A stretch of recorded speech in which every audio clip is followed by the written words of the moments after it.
Welcome to Backstage with Becca B, with special guest, Laura Sky Herman.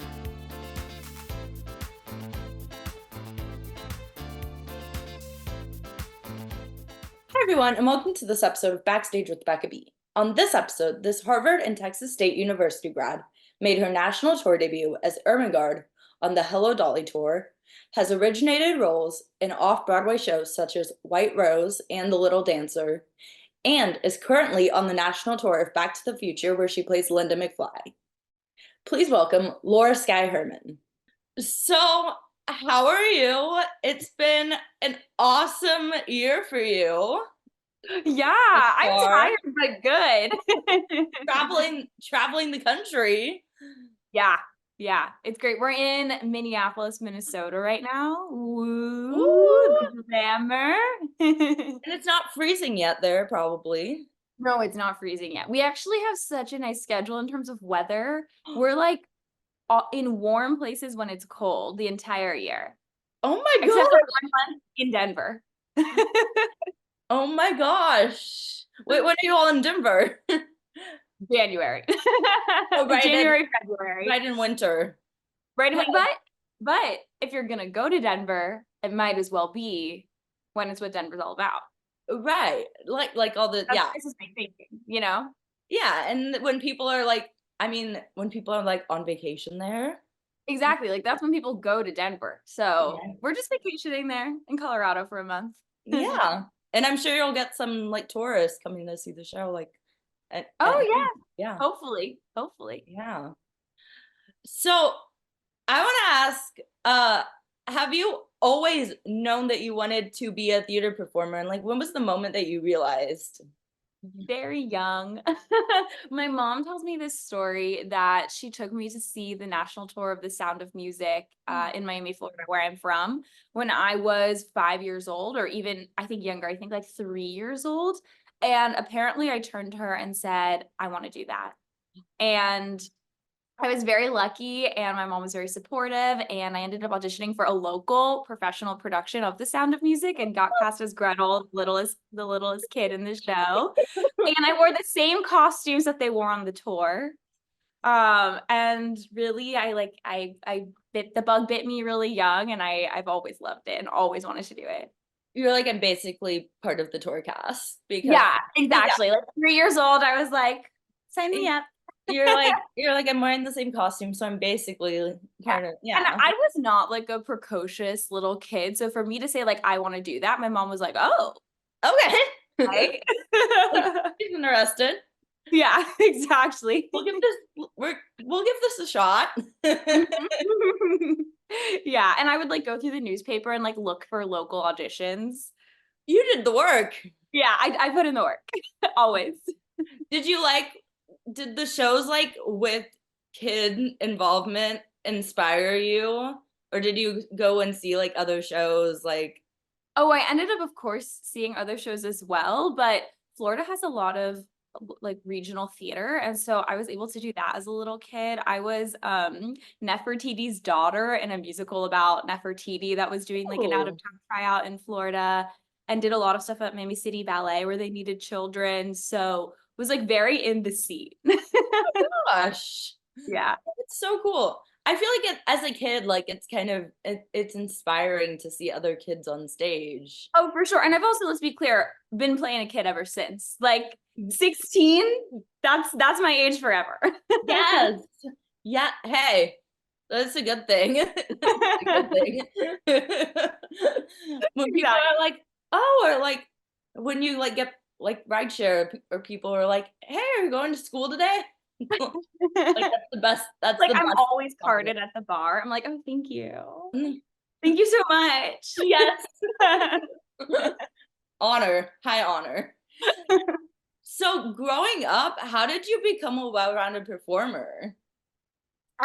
So like I said, like I loved acting and theater so much from being a little kid that my mom put me in dance. And so I grew up dancing and became very passionate and serious about ballet, but it was always for the purpose of musical theater.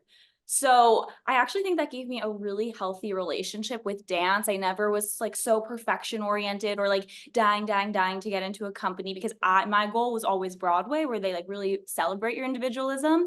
And so I just grew up truly doing ballet every day, loving it, doing like my high school shows and summer intensives, going to New York for summer intensives. I was very fortunate. I got to do a lot of stuff like that growing up. And yeah, Get involved. seriously like had this dream since I was a little kid and have truly always been working toward it. It's like a pinch me moment now. You're like, Yeah. like I've done it. Like I'm succeeding. It's so crazy. It's so crazy. And it's also funny when you do like ridiculous things on stage that are just like, like I eat chips on stage, or in Hello Dolly, I had to run across the stage screaming. And I'm like, I've been training my whole life to do this. For just this moment. Yeah, literally, like I've been training for years to eat chips on stage. I mean, yes. Oh my God, the eating chips on stage reminds me of, I was like a huge Dance Moms fan, so it reminds me of Kinsey and Dance Oh my Moms God, wait! instead of Dance I Moms. would have not thought of that. Oh, there will be TikToks. TikToks will be coming. Yes. First episode, I just want to eat chips. Oh my God. Relatable. Yes. And it is so real. Sometimes I'm on stage and I'm like, I didn't eat enough before the show. I'm gonna eat all of these chips. Yes. So hungry. I mean, what a job.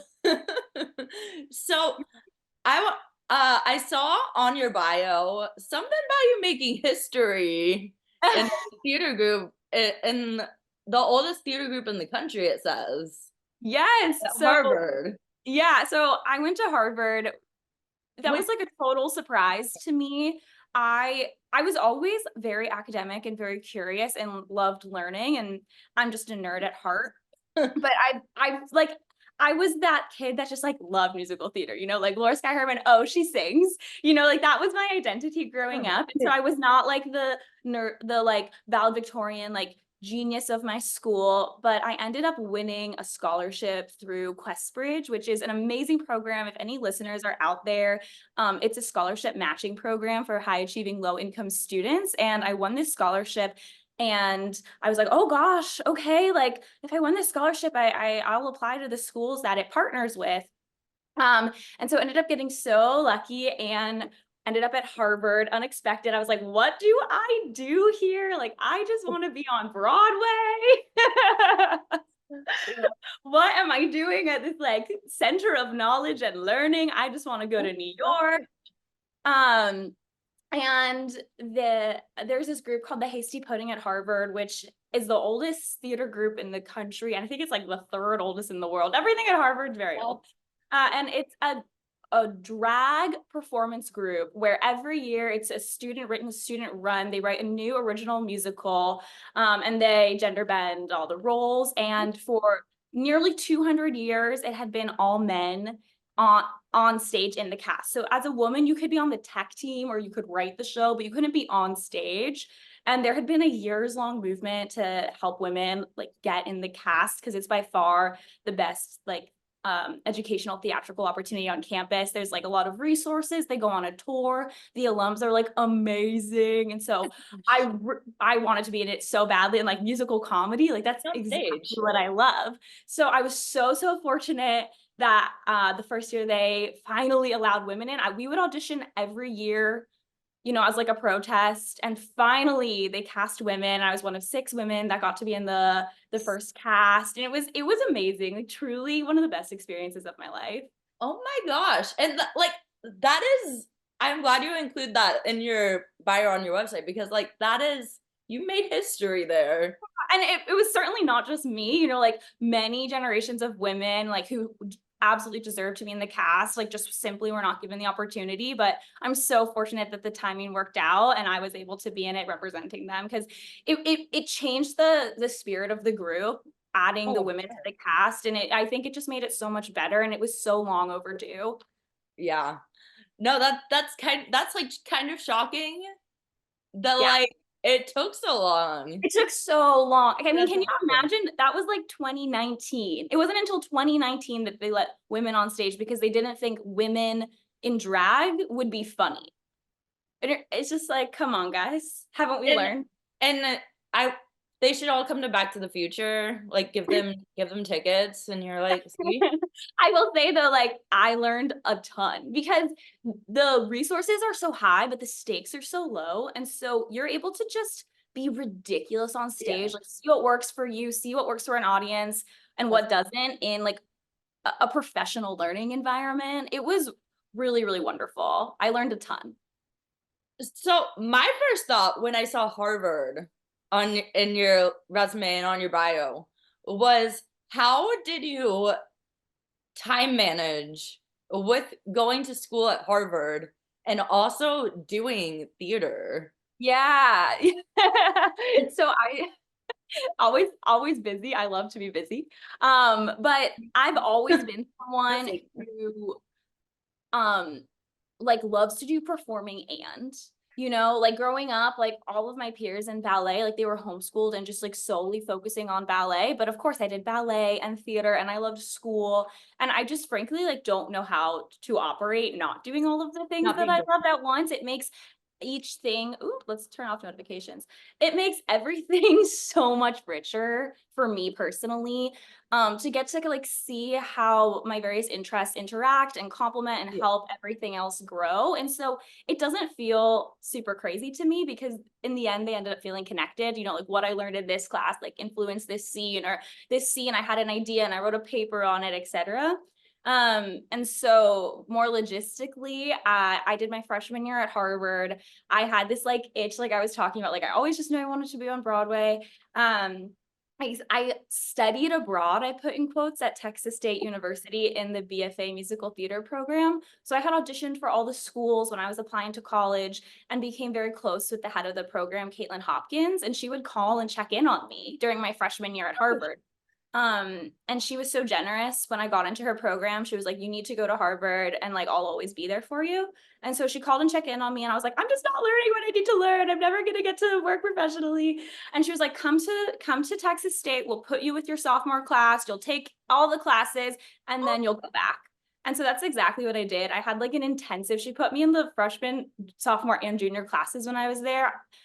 I took everything they had to offer. And then I went back to school and I was able to use those in the professional world, like in Boston and New York and in student theater. And then I majored in something else, and just was able to make it all work. Well, I'm so impressed because time managing is like the trickiest aspect for me as someone who's especially ADHD. But like, Yeah. I'm someone who like has a planner. I still use my Flair colored pens. yeah, I Like think that's key. back to school time, I still buy my new pens every year for my little like notes. Yes, I think that's key to like have that planner and stuff. Yeah. And I mean, I mean, having the motivation too Yeah, helps. of course. Of course. Did you ever get sleep or like Oh no? yeah, I get like 8 hours every day. I need them. Okay, I'm impressed. You're like a superhero. But what I will say is I'm a terrible driver. Like I hate driving. And I have attributed my success to being able to do my homework in the car, read in the car, because I'm always being driven around Oh my because I god, can't drive. same. I don't drive either. Yeah, it's very productive time when you're a passenger. Yes, I don't have a car. I don't drive, so Oh my my gosh. Wait, soul sister. It's just so yeah. scary. I don't like it. Agreed, agreed. And I saw a post yesterday on social media that was like, is there someone, are there people like over 25 or like in their 20s who don't drive? And I'm like, I feel so seen. Me too. Me too. How do you get around? What's your like main mode of transport? Lyft and Uber, It's a beautiful thing. honestly. I just signed up for Uber One. Got to get my $2 off every ride. I mean, I've been taking like, if I want to go to like farther in north or south in LA, then I do Amtrak, but Oh wow, I didn't even know that. That's amazing. I yeah. will say like tour is hard because I don't drive. So like there'll be stuff I'll see and I want to explore because I love activities and I have to like recruit friends to drive the car. Right. Where in New York, I can of course get everywhere on my own with Walking. the subway or walking or biking. Yeah. Easier. Oh my gosh, absolutely. And then you like don't want to have like a Uber driver like be like, "Hey, can you stop so I can take a picture of this real quick?" No, for real. But like I'm the logistics planning friend. So I plan what we're gonna do. I get the group together and then I'm like, and you drive. Yeah. Yeah. You're like, "And then we're gonna do this today?" Yes. But thank you so much. Thank you. Appreciated. Yeah. So, what was the most valuable lesson you learned in school? Uh I also saw something about Royal Academy of Dramatic Art on Mm, your resume, which is yeah. also really interesting because I talked with Kaden about Shakespeare. Oh, I mean, what actor doesn't love Shakespeare? So I, in quotes, studied abroad at Texas State University, but I legitimately studied abroad at RADA, Royal Academy of Dramatic Art. That was actually in another country, go me. And it was a wonderful, wonderful experience.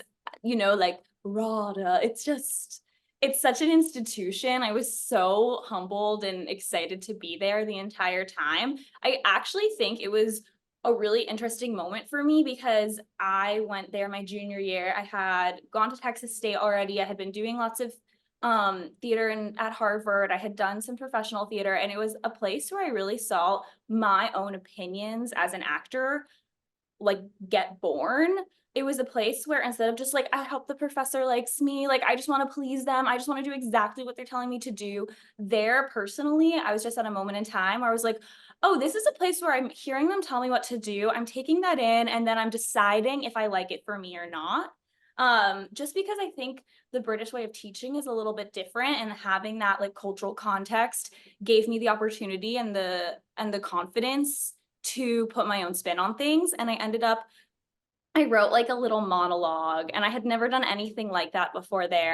Play. And it was so well received. And I was like, wow, this is such a great learning experience for me. And then, of course, all of the kind of like technical things like punctuation and how do you actually handle the language. And Shakespeare's so great for making big, bold choices because the language allows you to do so. It was just another opportunity to like play in a really expansive, big way and then be like, wow, those choices like can be sustained. Okay, cool. I can use that in the professional space. I mean, I feel like with Shakespeare, it probably helps with acting, like strengthen acting because it's such it's hard to understand at Yeah, times. yeah. It's very hard to understand, But a but good it's actor also who knows what like, they're saying can make yeah. it so clear.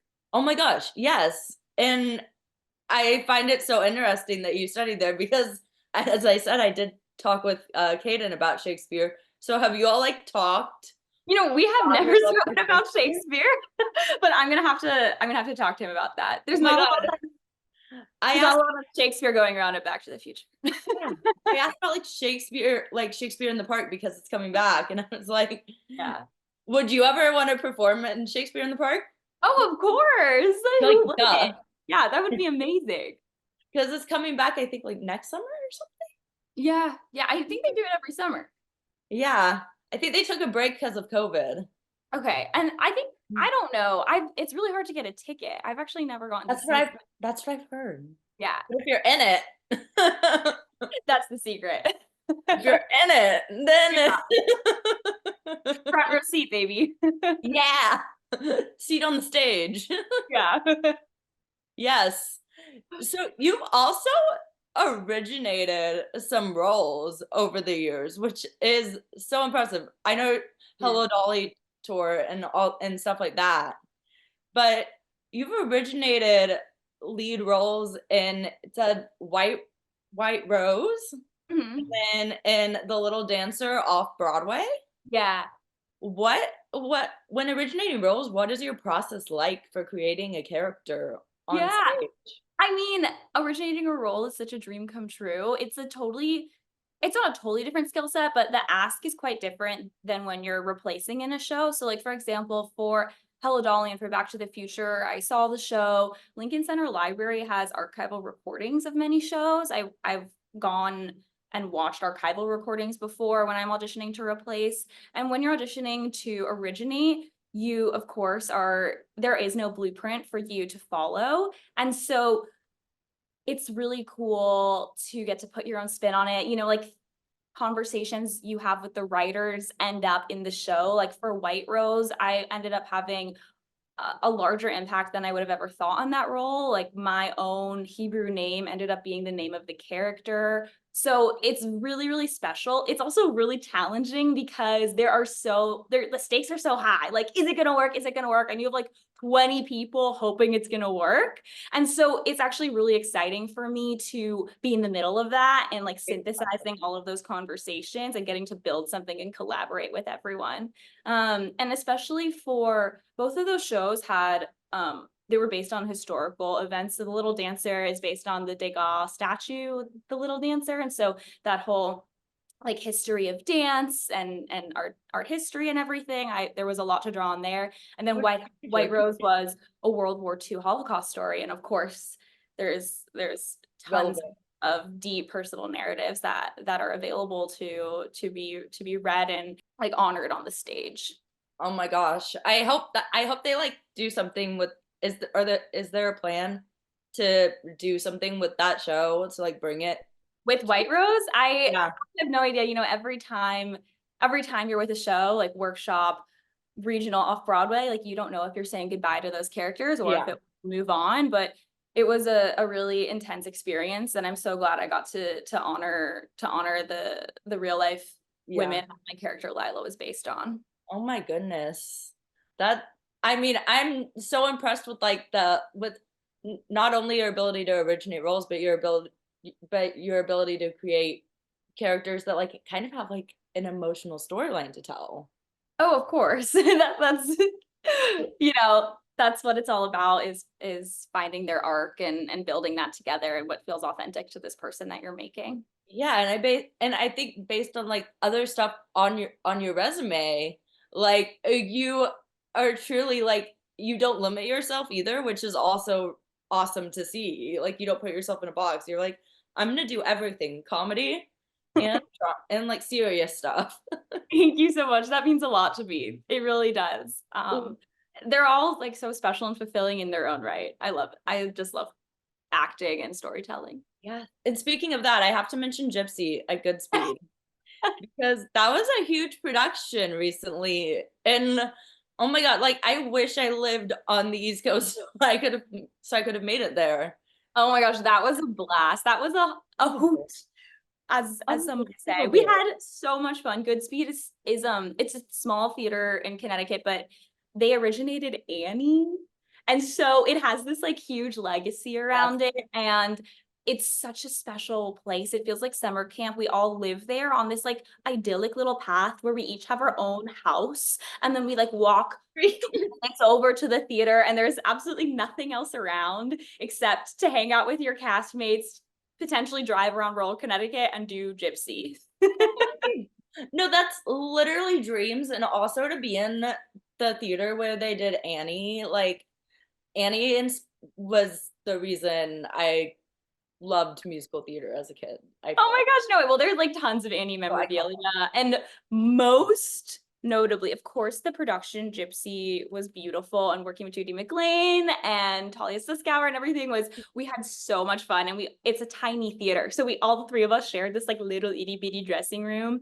So that was just the shenanigans. Like the stories I have from that show are so silly, but we had a dog in Gypsy. Mama Rose has a little dog. And because this theater originated Annie, the original dog handler from Annie has become this like institution. He's like the premier animal trainer. And I got to go to his special like performing animal compound where he has like 30 dogs. They're all adopted. He trains them all to be performers, and they're like the most beautiful dogs you've ever seen. They're all rescued.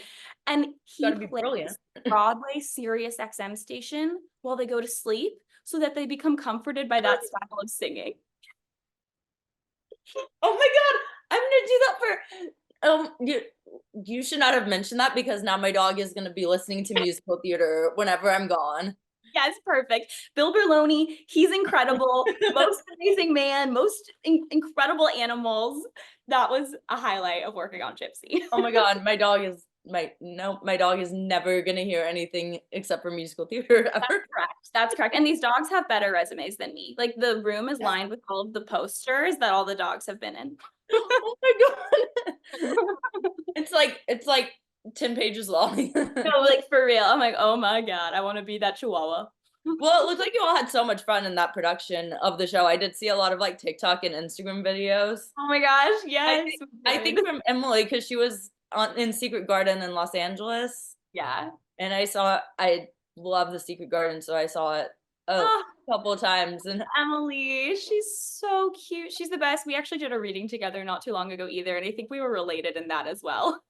she's so talented. No, she's the best. She's so sweet, so talented. Like, what an amazing kid. And her little sister too. Amazing. Oh, yeah. I saw her in The Music Man too, and I was like, how?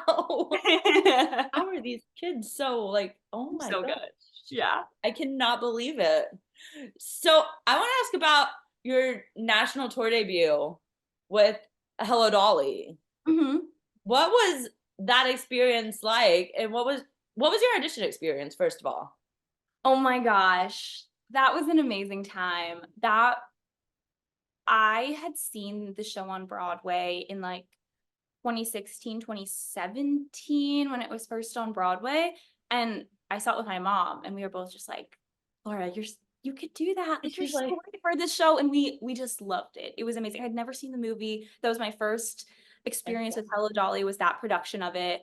And I got an audition for year 2 of the tour, and I had been seeing stuff go around, and I was like, oh, I just want to go in for it. Everything happened so fast. It was a blur, but I ended up getting cast as Ermengarde, who Ermengarde in year 2 of the tour. So we had rehearsals because there were a big slew of replacements. So we got to work with Jerry Zaks, the director, and all of the original creative team. that's And it was just it just felt like everything was falling into place and it felt so special. And I just have nothing but love for that production and everyone involved with it. oh my, I think the tour a couple years ago was my first introduction to the show. Oh my gosh, amazing. Wait, And who did you see as Dolly? Do you see Betty Buckley or Carolee Carmelo? I think I saw Betty. Okay, It was at Pantages. amazing. Yes. Yeah. So I joined like a bit after that. Yeah, I definitely saw, and I was like, okay, so like 2010 through 2017, I was like the biggest Pretty Little Liars fan, and she was on that show as Hannah's like grandmother on the show. So I was like, oh my God. Wait, I didn't know that. Yeah. So So I was on it with Carolee Carmelo and John Bolton as Dolly and Horace Vandergelder, and I cannot. I would stand in the wing and watch the show every single night because my track was frankly very easy. Like I didn't know how easy and wonderful I had it in that show. And now I'm Back to the Future. I have like 16 costume changes. I'm like running around like a mad woman. And in Hello Dolly, I would sit in the wing. I'd watch the show every night. They were just, it was the best master class I could have ever had. I mean, like you got the best seats in the house too. Yeah, So exactly. Front row, baby. to see like these incredible humans on stage. Oh yeah, and just everyone could not have been more welcoming and just an amazing cast. Annalisa Lemming was Irene Malloy. It was so good. Oh my gosh. Is it scary to join a cast and like see those names like Carolee and John Bolton? Yeah, Yeah. I mean, it's scary to join any cast because you just take this blind leap of faith where you're like, I'm going to be living and working with these people for a year or more, and I hope we get along. You know, it's just you're so vulnerable. You spend so much time together. It sounds cliche, but like every show becomes a family in their own right, and you say yes to the job before you meet anyone. And Right. so you just don't know what's gonna happen on that first day. We call it first day of school, first day of rehearsal. But with Hello Dolly and Back to the Future, like just wonderful, wonderful people, wonderful vibes. The vibes are high. We're having a great time. Very, very fortunate. How do how do you think you mentioned you're on stage a lot more with a lot more costume changes during Yeah. Back to the Future, but how do you think the Hello Dolly tour prepared you to take on the national tour of Back to the Future? Yeah, there was actually Jerry Zaks, who was the director of Hello Dolly. He's, so iconic, has this amazing career. He would have story time, like he would just stop rehearsals and like tell us stories, which was incredible and just like nuggets of wisdom.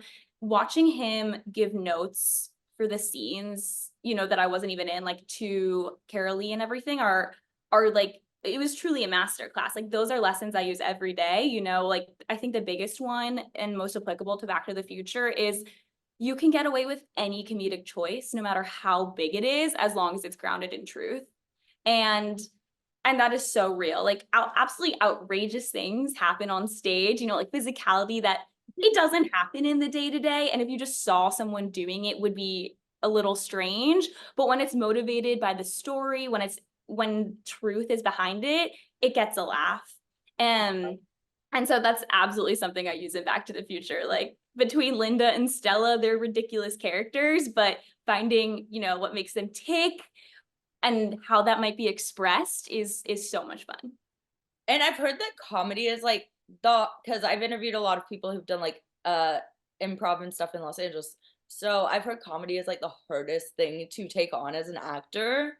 Yeah, How do it's you go about that and like learning where like that sweet spot is and not going like too staying in far. the middle? Yeah. I mean, improv is its own thing, so hard. You just have to be such a genius. Like Yeah. I've taken improv and it's amazing and it's terrifying. Like it is so scary. And those people who can just like be hilarious on the first try, they're magicians. Yeah. Um, I love comedy kind of for what I was saying. Like you can just get away with crazy stuff, but if it's motivated by honesty, like it works. And it works. Song in the show. Eh, Um, see, it like gets in your brain. Like promo. it's but like yeah, just like I love playing with the rhythm of comedy. Like it's almost like a dance. It's so musical. Um it's like if you're gonna do a show a lot of times, like by the end of year one of Back to the Future, we'll have done the show almost 400 times. And if you're gonna do it that many times, it might as well be a comedy because there's so much room for variation and play. Like, oh, I can change the rhythm of that line and experiment if it gets a laugh here or if it gets a laugh here in different areas of the country. People think different things are funny. Yeah. So there's actually like a lot of excitement in the show, especially in a comedy when you're doing it for so long. Yes, and it's fascinating. It must be fascinating touring to see like how different people in different states and cities react react differently to Yeah. certain things in the show. Mhm. Because like then you can play a lot more and it never gets boring for you all. Yeah, exactly, exactly. We're just getting started. Like we only started in June. So we're still at the beginning of our journey and already it's been so cool to compare. Oh my God, is it 400 shows by the end of like the year nuts to think about? Crazy. It's just yeah. And so you're like in show, we did show 88, we hit show 100 and you're like I forget the exact number, but it's like we're going to be at show 399. Like that's something that will happen. Oh my God. And it it probably like just like gets away from you. You're like, "Oh, we're already on this number." Oh yeah, it totally does because it's your day to day, but it's Yeah. it's that audience's only time they're gonna see the show. And so that's so important to remember and like really be present and make every single show count. And that's not only like my job on paper contractually, but emotionally, it really helps motivating when you're like, I'm tired. It's the middle of the week. And you're like, but this is the only time these folks are gonna see this show. So I want it to be special for them. Yes. And I think based on I saw it on Broadway. I haven't seen it on tour yet, but Yeah. next month, I think, right? In Well, LA. next month. Yeah. Yeah. I think we go November 4th. November. open at the Yeah. Pantages. I only know because there's a big red carpet and I have to figure out what I'm gonna wear. Hey, yes, yes. And those nights they're very hype. Yeah, yeah, they seem amazing. I'm so excited. Oh I'm my so God. excited. But from what I've seen, like Back to the Future is one of those shows where it is different every night, and like like you can come as a repeat audience member probably and see a different show than you saw the night before because Yeah. I because mean, like, something plays on stage. we we have to do the same, like roughly the same thing every night. Like you have to hit your marks. Like Yes. it's a machine that needs to run. And so it's the same. It's the same every night. But that's the beauty of live theater is within those marks and, you know, markers and things that you have to hit. It can happen in different ways and different audiences affect it and little flukes affect it. And that's what makes live theater so special. Do you have like a favorite moment thus far that has happened on stage in the show?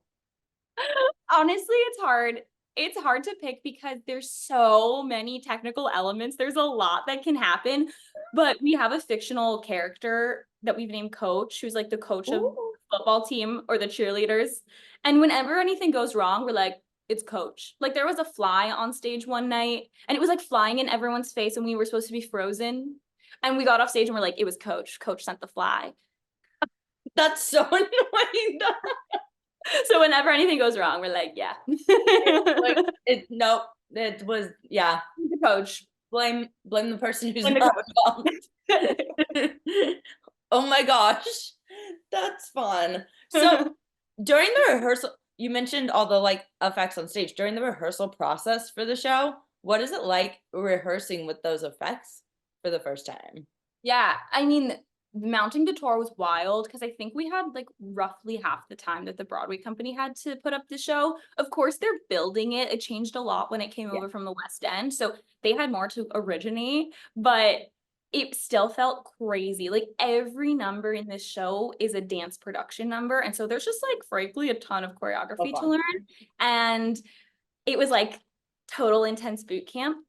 And so we were so focused on getting all of that down that by the time we got to tech, like we like knew there were magical special effects and illusions and all of that, but we were just like, we need to learn the show. Like that's what we're focused on. And then we got to tech and we were like, oh my gosh, there's just as much special effects, if not more. And so tech really is about all of those teams. And it was so cool to watch all those things go up for the first time and things you don't even know happen on stage to create magic. You're like, whoa, I know all of these secrets now. Well, and it's like I'm sure there's like instructions like blocking wise so that you Oh, don't get injured with these effects too but because like the effects are insane. very specific. Like you have to be exactly where you need to be to make all of the magic happen.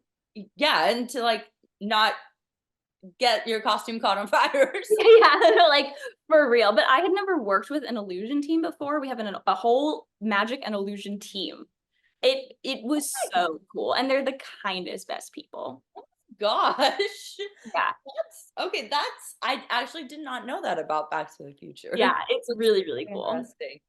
So, how many costume changes do you have? I just want to reiterate that again. I think I have something I really need to go through and count. It's either 13 or 16. My God.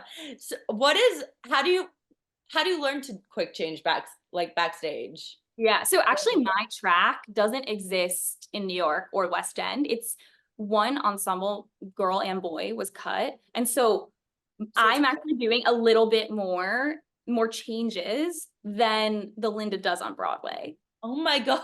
And I think we all, I mean, I saw the Linda like costume change video. Yes, no, I've been TikTok. texting with them. I'm gonna make one. It takes a long time to get the footage to make those videos because all those changes are quick changes. Yeah. So you're like, how am I gonna film this? But like while doing a quick change in real time. Yeah, while doing her change in real time. And then we have the added challenge of like we have new dressers in every city. We travel with our own wardrobe team, but then we collaborate with locals. And so it's like, I feel like I can't ask a local to film this, and we don't want to get like other things in the background. So Yeah. working on the Linda quick change video, Oh my forthcoming. God. I can't imagine having more than that than what I saw. Yeah, I On think I have, maybe it's just the lunch lady, but it's a quick change into her. So you're like, let's go. that just like really stressed me out. I was like, nope. I'm out. Choreography. It's backstage, the entire crew, they're doing a dance of their own. Every quick change is choreography. Like, I know You are. I'm listening to the music on stage and I'm like, by this moment, I need to be having this boot on. By this moment, I need that boot on. You know, like it is all happening. Oh my gosh. And speaking of choreography, I want to ask, what is your favorite number in the show? Because you did mention all like the dance numbers. Yeah, They're it's a so lot. like it's a spectacle of a show, and they go full out. They go full out. It's like, she is a marathon. It's amazing. My favorite number to dance is It Works. When I saw the show, I was like, I want the hair. I just want the hair. I want to be in that number. So I love doing that one every night. And then I love doing Hello as Linda because eating chips on stage. And she's a weirdo. And it's like, I get to do ridiculous stuff. It's amazing. Yes. Speaking of Linda, how do you make Linda McFly like your own? Because like this is based off a movie that people have seen, that I mean super fans have seen countless of times. Yeah. I mean, like, I just have to trust that like I exist within her universe or I wouldn't be given this opportunity. So it's like I just get to be my version of her. And I just have to trust that it works. If I stress out about like matching the movie or matching a previous actress, it will just become really like self-destructive because you can never be someone else. So it's just like they chose me because I work in this world. And so now I'm just gonna be like her as I see her. And for me, that's like eating chips with my mouth open and like pushing my brother and just, you know, being weird. Vibes. Yeah. Dance moms, Kinsey vibes on Forever. stage. Oh my gosh. The eating chips is just, I'm gonna crack up during that part at Pantages. So Yeah. if you just hear like a single laugh, it's probably me in the I'll know audience. it. You're like, oh I'll lead extra that night. yes, please. Oh my gosh. So uh I want to ask, Back to the Future is a scene or is a show that's like obviously full of comedy. Mhm. What has been your favorite audience reaction during the show? Because when I went to see it on Broadway, there are a bunch of school groups there, and they were having the time of their lives. I feel like all the kids, Oh my especially. gosh.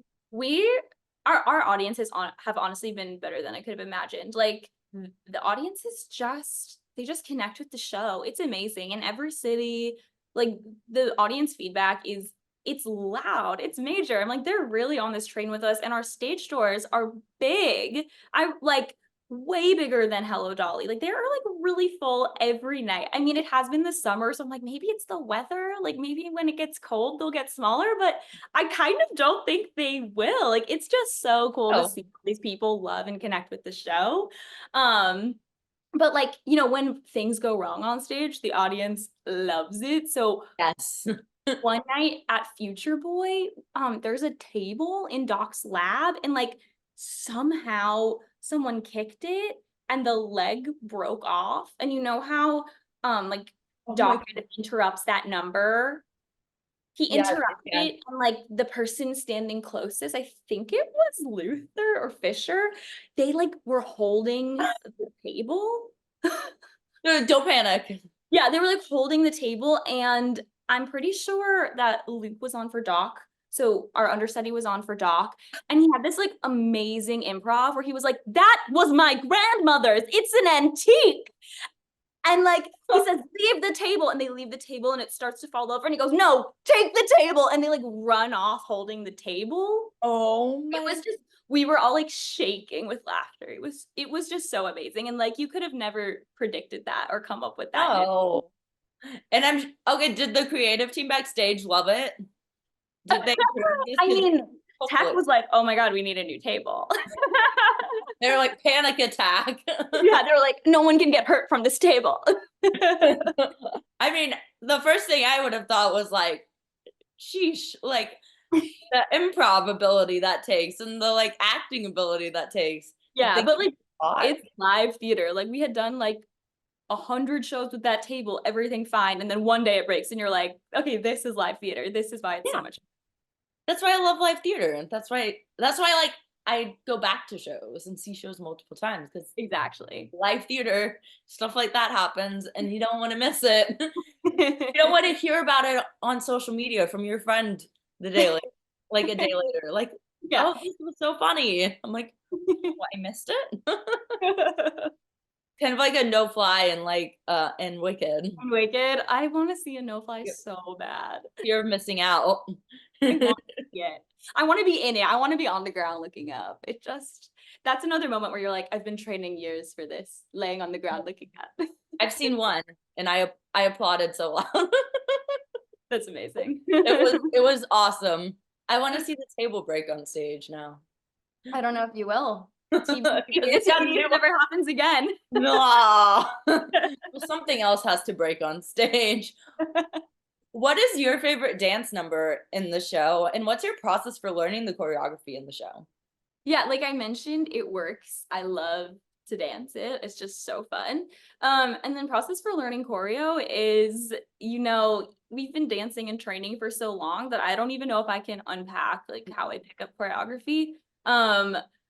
There was so much that I felt dumb. I was like, oh my God, I'm never gonna get it. Like I'm never gonna learn this entire show. 21st Century is intricate and there's like the dance break is huge. I was like, how am I ever gonna learn this?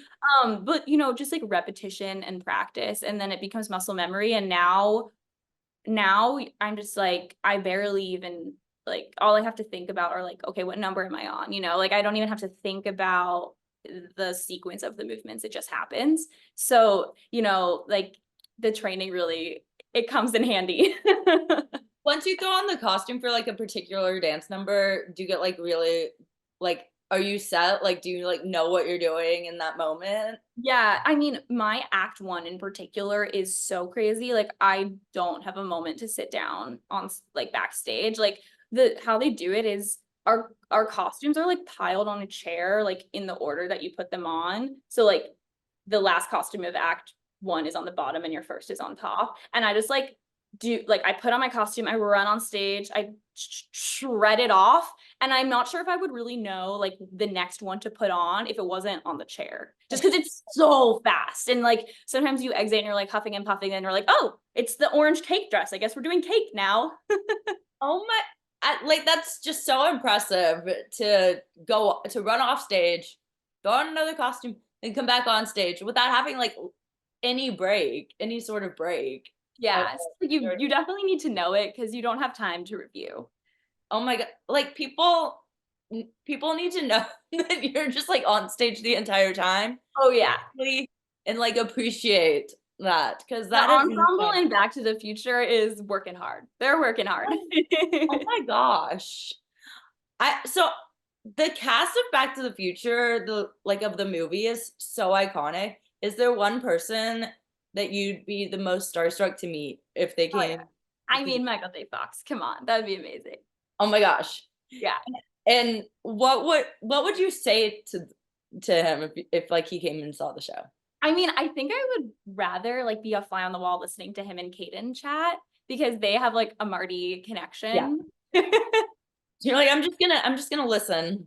Yeah, exactly. I think I would just want to listen. But like many of the creatives who wrote the movie wrote the musical. Bob Gale is a writer and producer on the musical, and he was at every single rehearsal. He was at every single day of tech.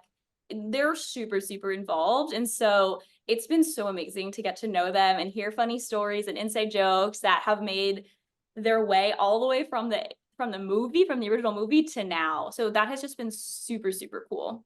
I feel like projects work so well when like the people who worked on the source material really believe in those projects. Yeah. And they spent many, many years trying to get it to Broadway, like at least 10 years, I think. That number could be wrong, but it was a journey for them, and it's so cool to see how excited and grateful and happy they are to have the show be such a success as well. Like, they certainly don't take anything for granted and love the material in the show, like, just as much as the biggest fan.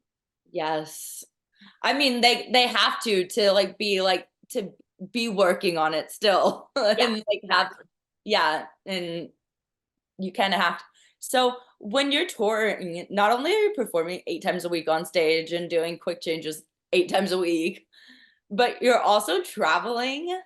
How do you work on like health and keep up with stamina on tour? Yeah, so it's interesting because I had toured with Hello Dolly before, and on that show as well, like, our shortest sit down was 1 week. So we didn't have like crazy one-nighters or split weeks, which is when you're in like 2 cities in a week.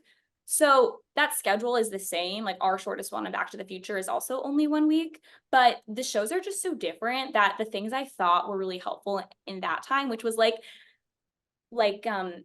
making a home everywhere. Like, I had my own diffuser because I wanted like every place to smell like home, and like I traveled my own pillow, and like travel days were hard on Hello Dolly. But on Back to the Future, like I said, we are just getting started, so that could be part of it too.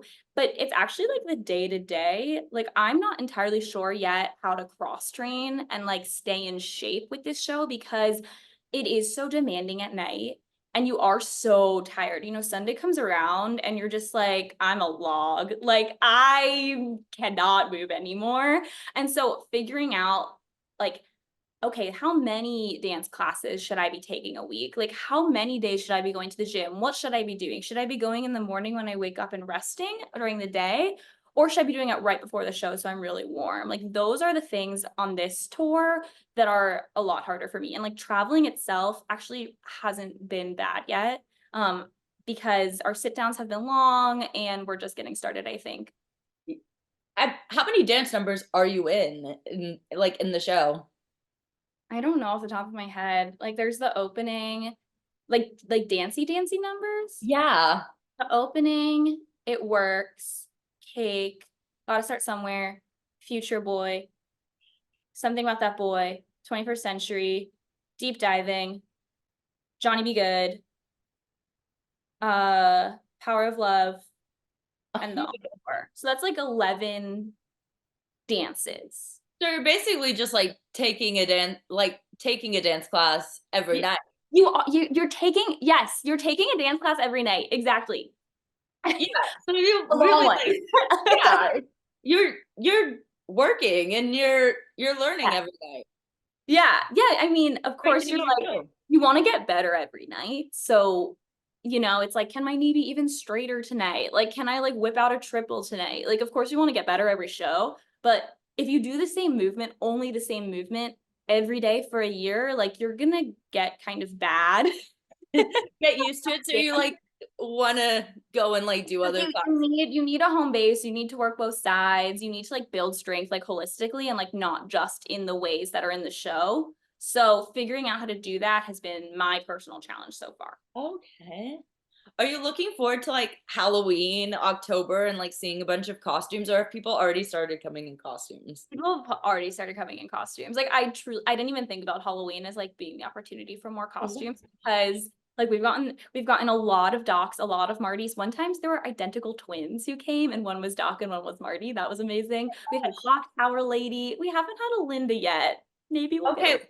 We had a Lorraine last night. She was in her pink prom dress. That was great. someone needs to be Linda. It needs to be Linda or Stella. Come on. Let's go. Let's Let's go. go.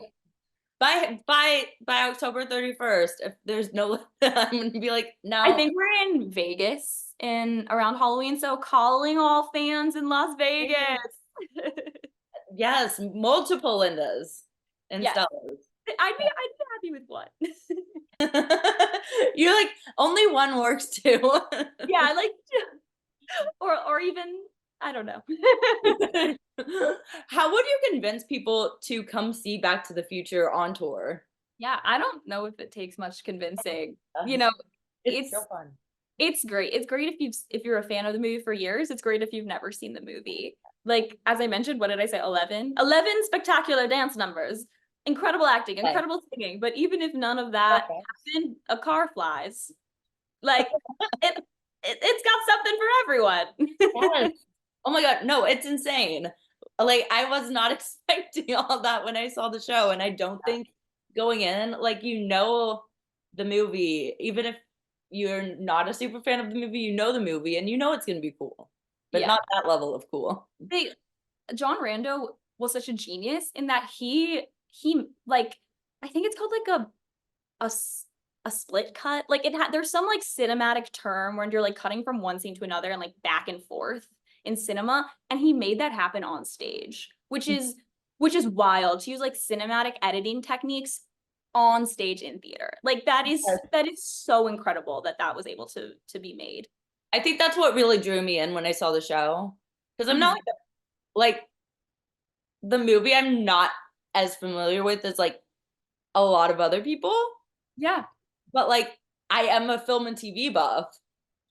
And just seeing the cinematic elements come to life on stage was Yeah. insane. Amazing. So good. What city are you most looking forward to visiting on tour and why?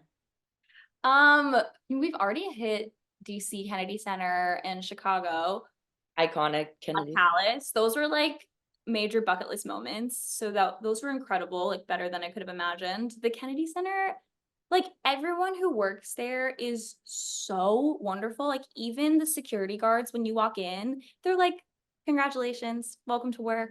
Like everyone is so nice. And there's a canteen backstage. There's like an entire cafeteria. So at intermission, we go in our costumes and we get hot dogs. Like it's just fun. It's just Gosh, fun. LA needs to step it up. I know, but I'm very excited for LA. I think that's gonna be awesome. I think that opening night is like notoriously wonderful. And I'm excited for the cities that like that I've never been to, that I would never think to go to, and that end up being amazing.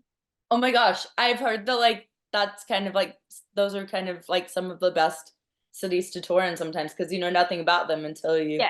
Until you go and you're like, whoa, Greenville, South Carolina is incredible, you know? you're like, oh, this is my new favorite city, Yeah, exactly. and no one knows that it even exists. Exactly, yeah. Like we're actually going to Fayetteville, Arkansas, which I was like, oh God, Fayetteville. And I've heard Fayetteville is like amazing. So Yeah, excited. my mom went to school in Arkansas for a little bit, so Yeah, no, loved it. it's the coolest thing about touring. Like on Hello Dolly, I had never thought to go to Tucson, Arizona. Tucson, Arizona is like one of my favorite places now. It's beautiful. It's Like I want to gorgeous. go back. Yeah, like I was sad we're not going to Tucson. You're like, wait, we're putting Tucson in. Yeah, like put Arizona back. Hold on, wait. They need Back to the Future there. We need it. They need it. Yeah. What are some of your dream roles to play on stage? I'm gonna manifest. My dream role has always been Sally in Cabaret. So Hey, I know it's going on right now. That production's very, very cool. well, so that could definitely happen sometime in Mhm. the near future. We'll Definitely see. manifesting that. We'll see. Oh my God, and I've heard it's the coolest production of a show. Very cool. It's very cool. Yeah, it's like a totally new take on it. Yes, which I mean it has to adapt as to 2024, and I think from what I've heard it has. Yeah, I mean, I feel like when you're gonna do a revival of a big iconic show, like it's really cool to put your own spin on it. You know, like the same like the Gypsy Audra McDonald that's coming. Like I'm really curious to see it in such a new light. Speaking of Annie, like 1999 and her singing. Oh yeah, God, yeah. That's Audra so McDonald legend. legend. Totally. Who speaking of legends, who inspires you in the theater world? Um, of course I have like my favorite actors and actresses, but honestly, it's my peers and my coworkers. Like I just know how hard everyone works. I see it firsthand, and like seeing a swing or an understudy like go on at the last minute and just crush it. It's just like it takes my breath away, honestly. Like just my peers inspire me to no end. Even auditions, like I love taping with people. Like it's so cool to watch people experiment with a role for the first time and like put themselves out there and be so vulnerable. So like it's the community of it all. my God, shout out to the understudies and the swings and the standby. Yeah. I Absolutely. don't, I would be so stressed. That sounds so stressful. Yeah, it's wild. Like their brains are insane. I'm always curious about like what goes on inside their head. Like what's so cool is just how calm they are. You I know? and Like you would never know. I have swung and I'm understudying in this show, but like it's just cool to see it happen. You know? And Yes. there's just like calm, cool, collected split track mid-show swing on. And you're like, yes. And actually I got this from Gabby Stapula, who's the dance captain in the New York company of Back to the Future. She told me that whenever someone goes on for the first time, she says, everything you do is right. Everything you do is right. And like I've started saying that to like to people when they're going on, and it's just like it's what you need to hear when you're like so worried about like making a single mistake, and like it's probably not going to be exactly perfect because you've probably never had a rehearsal, but just like it's so grounding and so wonderful and so supportive. It's like you've done the work, you know what needs to happen, and now everything you do on stage is right and meant to be. And like take Yeah. it in. Now, have you gone on as Lorraine yet? I actually have my debut coming up in St. Louis in 2 weeks. Woo! Yeah. Are you allowed to say like what date it is so people Yeah, can? I'm going on October 6th. Oh, awesome. Okay, Sunday, 1 p.m. okay, I'm gonna put that in the description with like a Oh, link that's to so sweet. like a ticket link so people can Yeah. come. I'm very lucky. Like Great. I have a scheduled date. I'm not, so I'm like, ooh, this is nice. That's a big city too. A lot of Oh, theater I fans. love the Fox. The Fox is gorgeous. Yeah, a lot of hardcore theater fans I feel like in St. Louis too. Yeah. Oh my gosh. And I normally ask this a bit later, but since for like to find out when you're going on as Lorraine, where can people follow you on social media? Because I would love to see you on both your Oh roles. my goodness. At Laura Sky Herman. Yes. And you also have an awesome website with a amazing bio on there. Again, lauraskyherman.com. Yes. I'll You put can watch all everything my in the weird self tapes that are up there. Please Ooh. don't. You like don't stay no. No, it's Stay actually like that's the hard part about being an actor is you like have to be online and you have to be findable. But like frankly, like it just gives me anxiety. Like even coming on your podcast, like I get inquiries a lot and I'm like, oh no, I just don't want to be online. Like it stresses me out. So this was kind of a leap of faith for me. I'm trying to not be as scared of the internet. The internet is definitely a very scary place. So Yeah. I understand. I understand. And it gets scarier every day. I feel Okay, like don't tell me that while I'm taking my leap. it just okay, so uh, it gets less scary. You never calm me down. So, how do you work on self-confidence in this industry? Wow. You know, I like to tell myself that every industry like has its struggles and its ups and downs. And so if everything is hard, I might as well do what I love to do, which is performing. And so that's helpful for me to like center myself and ground myself in this industry. And then I think like in terms of confidence, it's like it's the same for everyone, you know? Like life is hard and people can be scary. Yes. Oh my But god. But like every new experience I have found just makes me braver and more confident. And that's why I'm willing to like put myself out there and take the risk. Cause it might be scary in the moment, but then you look back and you're like, wow, I did that. I can do this next challenge. You know, like it's always an uphill climb. It always will be. And so just like knowing that like if it's hard now, it's only because it's going to make like the next challenge easier. Yes. Oh my god. And the uphill okay, so I was gonna mention this anyways before you said uphill climb, Mhm. but my mom sent me a video of the Miley Cyrus's like D23 Legend speech the other day. And Yeah. if you haven't watched that, you need to watch that because she essentially like said if you don't take risks, then like and if you don't try, then like you're never gonna get anywhere. Yeah, I have not seen it yet. I hope she sings The Climb. That seems like a missed opportunity if she It doesn't. it definitely was. a missed opportunity. But I'm sure it was very tongue in cheek. I'm sure she knows. I Oh my love God. It was so good. It's so, and that reminded me of watching But like, of course, I'm human and we're all human and we all have days where everyone looks like us and everyone can sing higher and cry on command and kick their face and you're like, what am I even doing here? But then there are other days where you're like, wow, I'm where I'm meant to be. Yeah. We gotta stop The comparing. highest highs and the lowest lows. That's a lyric from the show. Like we're all our own person and we gotta stop comparing ourselves. We're all Yeah. on our Yeah. own journey. Something I've heard is if you look to the side, you'll never move forward, as a quote, and that one is really helpful too. Yes. Comparison is the thief of joy. It's gonna Yes. take it all. Yes. And like I feel like especially for theater nowadays, people go see shows multiple times. Like people can see this on Broadway and then come to the tour because they want to see different versions of these characters. They want to Oh see yeah, people play these characters. absolutely, absolutely. And like it's just like you're just always like, for all the challenges of touring and staying in shape and injury and comparison, like you're just always so grateful to be in a role because and it's the God honest truth that like at least 10 other people could do it just as well as you. And this time your name was chosen essentially out of a hat.